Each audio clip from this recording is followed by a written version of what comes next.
Latest updates ఎప్పటికప్పుడు పొందడానికి big TV WhatsApp channel follow అవ్వండి. లింక్ డిస్క్రిప్షన్ లో ఉంది.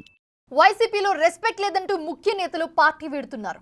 ముఖ్యంగా కాపు సామాజిక వర్గం నేతలు జగన్ పార్టీపై తీవ్ర అసంతృప్తితో కనిపిస్తున్నారు.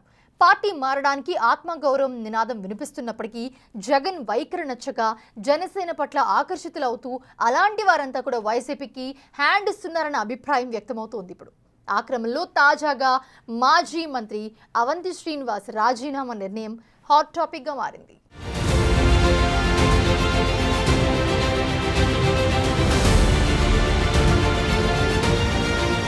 వైసీపీకి ఎన్నికలకు ముందు నుంచే కీలక నేతలు దూరమవుతున్నారు. జగన్ ఏకపక్ష నిర్ణయాలు, ఒంటెద్దు పోకడలను నిరసిస్తూ వారంతా బయటకొస్తున్నారు. వైసీపీలో సీనియర్లకు రెస్పెక్ట్ లేదంటూ రాజీనామాలు చేస్తున్నారు. అలా పార్టీని వీడుతున్న ముఖ్య నాయకుల్లో కాపు సామాజిక వర్గం నేతలు జగన్ పార్టీపై తీరుపై తీవ్ర అసంతృప్తితో కనిపిస్తున్నారు. ఆ వర్గానికి చెందిన మాజీ మంత్రి అవంతి శ్రీనివాస్ తాజాగా వైసీపీని వీడుతున్నట్లు ప్రకటించి జగన్ కు షాక్ ఇచ్చారు. నేను ఇప్పుడు ఈ నిర్ణయం తీసుకున్న సడన్ కారణం ఏంటంటే, మరి ఏ ప్రభుత్వం వచ్చినా, కొత్త ప్రభుత్వం వచ్చినప్పుడు ప్రభుత్వానికి కనీసం సంవత్సరంలో టైం ఇవ్వాలి. సంవత్సరం కూడా టైం ఇవ్వకుండా మనం 6 నెలల నుంచే మనం వెళ్ళి మన ప్రజలను మళ్ళీ ఇబ్బంది పెడతాం, లేకపోతే నాయకులను ఇబ్బంది పెడతాం, కార్యకర్తలను ఇబ్బంది పెడతాం అనేది కరెక్ట్ కాదు అని నేను భావించి నిర్ణయం తీసుకోవడం జరిగింది. ముఖ్యంగా 5 సంవత్సరాలు ప్రభుత్వం అధికారులు ఉన్నా కూడా వైఎస్ఆర్సీపీ పార్టీ కార్యకర్తలు చాలా ఇబ్బందులు పడ్డారు. ఎందుకంటే అంతా వాలంటీర్స్ నడిపించారు. కార్యకర్తలకి కానీ నాయకులకు కానీ ఏమీ గౌరవం అనేది లేదు, పొలిటికల్గా కానీ ఫైనాన్షియల్గా కానీ. మళ్ళీ అది అయిపోయిన తర్వాత ఒక సంవత్సరం కూడా వాళ్ళకి గ్యాప్ ఇవ్వకుండా మరి వెంటనే మళ్ళీ జమిలీ ఎలక్షన్ వస్తుంది, ఎన్నికల ఎలక్షన్ వస్తుంది.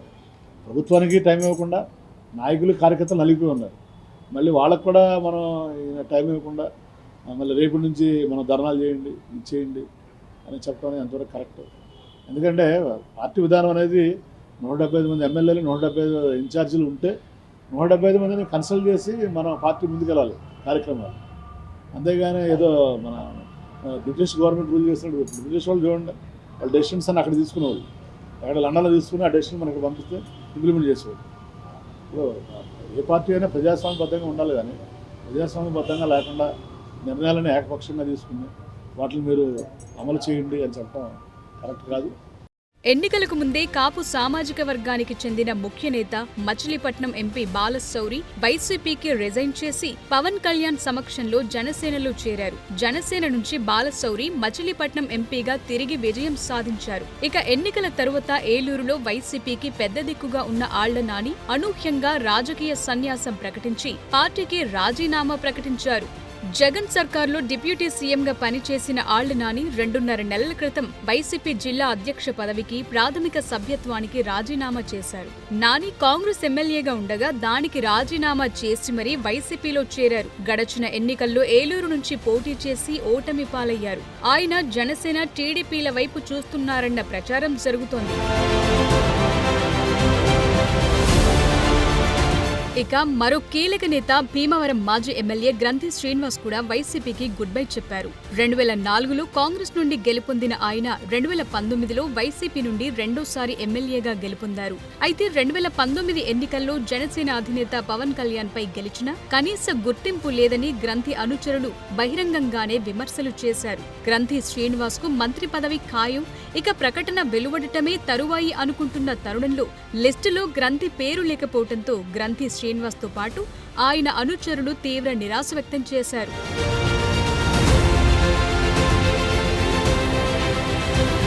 మంత్రి పదవి 2 సార్లు చేతిదాకా వచ్చి జారిపోయినా వైసీపీ అధిష్టానం సరిగా పట్టించుకోకపోయినా మాజీ ముఖ్యమంత్రి రాజశేఖర్ రెడ్డి మీద ఉన్న అభిమానంతో గ్రంథి శ్రీనివాస్ పంటి బిగువన పార్టీలో కొనసాగారంటారు.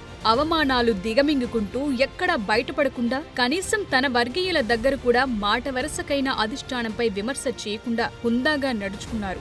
ఆయన మిగిలిన వైసీపీ నేతల్లా జనసేన, టీడీపీ అధినేతలపై కూడా ఏనాడు అనుచిత వ్యాఖ్యలు చేయలేదు. ఆయన కూడా ఆళ్ల నాని బాటలోని పార్టీ మారటం ఖాయమంటున్నారు. వైఎస్ఆర్ కాంగ్రెస్ పార్టీ నియోజకవర్గ కన్వీనర్ గాను అలాగే పార్టీ ప్రాథమిక సభ్యత్వానికి రాజీనామా చేస్తూ నిర్ణయం తీసుకోవడం జరిగింది. ఆయన కలుస్తున్న రోజున ఆయన దగ్గర ఉండగానే రైడ్ అనేది ఇన్కమ్ ట్యాక్స్ రైడ్ జరుగుతుంది. ఆ టైంలో కూడా ఏదైనా చిన్న వాటి ధైర్యవచనాలు ఏమైనా వస్తాయేమో అనుకున్నాను. అటువంటిది ఏమి లేకుండా పోరాటం చేయాలి, యుద్ధం చేయాలి, మళ్ళీ మనం అధికారంలోకి రావాలి అని చెప్పడం నాకు చాలా ఆశ్చర్యం కలిగించింది. ఇప్పుడు కూడా మళ్ళీ ఆయన్ని సీఎం సీట్లో కూర్చోబెట్టాలి, దానికోసం మేము అందరం కూడా పోరాటం చేయాలని చెప్పి. ఆయనకి నా మీద అభిమానం ఉంటే ఉండొచ్చు, కానీ ఆయన పరిపాలన పూర్తిగా రాష్ట్రాన్ని 4 భాగాలుగా విభజించి నలుగురికి పెత్తనం అప్పచెప్పడం, ఆ నలుగురికి పెత్తనం అప్పచెప్పడంలో ముఖ్యంగా మన ప్రాంతానికి సంబంధించి వైవి సుబ్బారెడ్డి గారికి 4 సంవత్సరాల పాటు ఆయన పెత్తనంలోనే ఉంది. ఇక ఇప్పుడు వైసీపీ ప్రభుత్వంలో 3 ఏళ్లు మంత్రిగా కొనసాగిన అవంతి శ్రీనివాస్ ఆ పార్టీకి రాజీనామా ప్రకటించారు. 2024 ఎన్నికల్లో తన రాజకీయ గురువు గంటా శ్రీనివాస్ పై భీమిలి నియోజకవర్గం నుంచి పోటీ చేసిన అవంతి ఘోర పరాజయం చవిచూశారు. ఓటమి తరువాత ఎన్నికల నాటి నుంచి ఇప్పటి వరకు అవంతి శ్రీనివాస్ బయట ఎక్కడా కనబడలేదు. అమరావతిలో వైసీపీ అధినేత జగన్ జరిపిన సమీక్షలకు సైతం డుమ్మా కొడుతూ వైసీపీ కార్యకలాపాలకు దూరంగా ఉన్నారు. పార్టీ అధిష్టానం ఎలాంటి ప్రభుత్వ వ్యతిరేక కార్యక్రమాలకు పిలుపునిచ్చినా అవంతి ఎక్కడున్నాడంటూ క్యాడర్ వెతుక్కున్న పరిస్థితి. అలాంటి అవంతి శ్రీనివాస్ సడన్ గా మీడియా ముందుకొచ్చి వైసీపీని వీడుతున్నట్లు ప్రకటించారు. బ్రిటిష్ హయాంలో మాదిరి తాడేపల్లి ప్యాలెస్ లో నిర్ణయాలు తీసుకుని అందరూ ధర్నాలు చేయండని ఎలా చెప్తారని ఆయన జగన్ ని దెప్పిపొడిచారు. వ్యక్తిగత కారణాలతోనే వైసీపీకి రాజీనామా చేశానంటున్న ఆయన రెస్పెక్ట్ ఇవ్వని పార్టీలో ఉండలేమంటున్నారు. 15 ఏళ్లు ఓటమి ఎరుగని నేతగా రాజకీయం చేసిన అవంతి రాజీనామాతో మరింత మంది నేతలు జగన్ కు షాక్ ఇవ్వటం ఖాయమన్న అభిప్రాయం వ్యక్తమవుతోంది. ఏదున్నా నా సంగతి మీకు తెలుసు, ఓపెన్గా ఉంటాను, ట్రాన్స్పరెంట్గా ఉంటాను, మీకు చెప్పే చేస్తాను. నేను ఇప్పుడు వద్ద నాకు ఏ పార్టీలో చేరే ఆలోచన లేదు, అర్థమైందా? కొన్నాళ్ళు రాజకీయ నాకు వ్యక్తిగత 5 సంవత్సరాలు నేను వ్యక్తిగతంగా నా జీవితాన్ని కోల్పోయాను, కుటుంబాన్ని, నా కుటుంబ బాధ్యతలు కూడా కొన్ని ఉన్నాయి, అలాగే మా కాలేజీ బాధ్యతలు కూడా కొన్ని ఉన్నాయి, అది చూసుకుందాం అనుకుంటున్నాను. తర్వాత నేను ఎక్కడైనా నాకు కావాల్సింది ఏదో డబ్బును పదవి కాదు, గౌరవం కావాలి. సో గౌరవం ఎక్కడుంటే అక్కడ ఉంటాను నేను.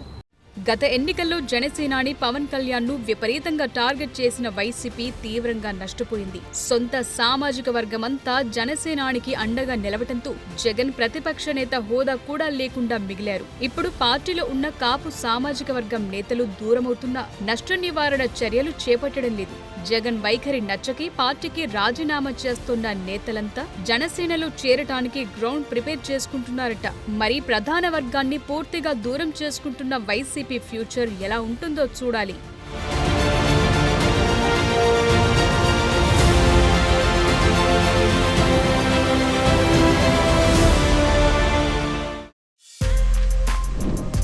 For more videos like this, subscribe Big TV channel.